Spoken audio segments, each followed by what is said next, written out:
cause of inflation and the rising prices. It's not just the $500 billion in debt that we printed in the last 2 years. It's lockdowns, something no one on the stage other than myself was willing to acknowledge.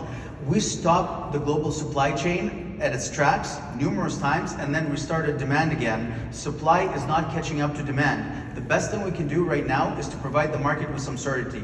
I will never allow for any lockdowns or any stoppages. I'm also going to restore discipline to government.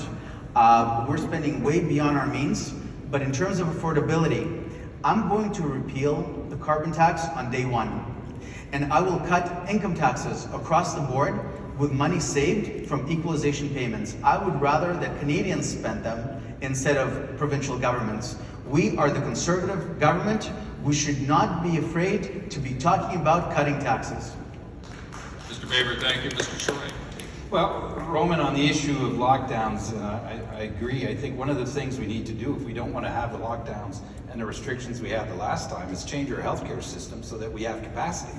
That's one of the reasons why Canada had more restrictions than anywhere else in the world, because we don't. So we need to open up this healthcare system so there's more flexibility, more private sector participation in this. On inflation, we need to reduce spending, and we also need to, I think, reduce the income tax load of Canadians. I did that during the Great Recession, and we had a better performance than Ontario, Canada, the United States, or Europe. Lower unemployment and stronger economic growth. Those are the things that we can do to increase the disposable income of people, which is exactly what happened after I was Premier.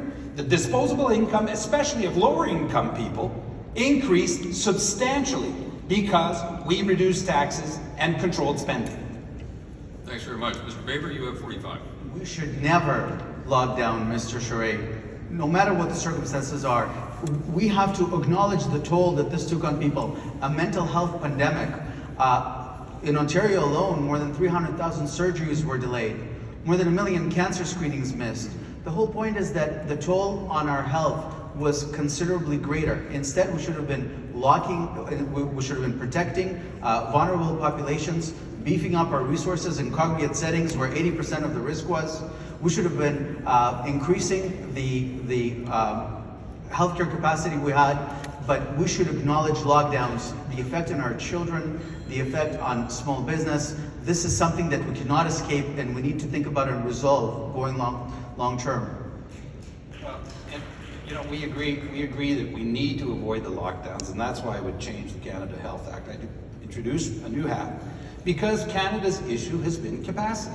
We're the country in the world who's had that problem, capacity to be able to absorb people. But let me also talk about something else in relation to inflation. Mr. Poilievre's suggestion of firing the Governor of the Bank of Canada, his suggestion that of saying that the Bank of Canada is financially illiterate is irresponsible. It creates doubt. If you're an investor looking at coming to Canada and you hear that kind of a statement coming from a member of the House of Commons, you'd think you're in a third world country.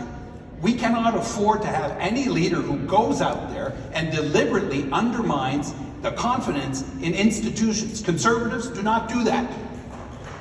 Mr. Baber, you have 30 seconds. Thank you. I'm going to go back to the cost of living. The political class is out of touch with Canadians. Prices for produce, for instance, have tripled. This may be one of the greatest challenges that Canadians are facing right now, and we need to do everything possible to make life more affordable for them, not more expensive. Let's repeal the carbon tax. It's increasing the price on everything. Let's cut the income tax, and let's stop devaluing the loonie. Mr. Charest. Well, on the carbon tax, I agree with Roman that we need to get out and repeal the Trudeau carbon tax on consumers.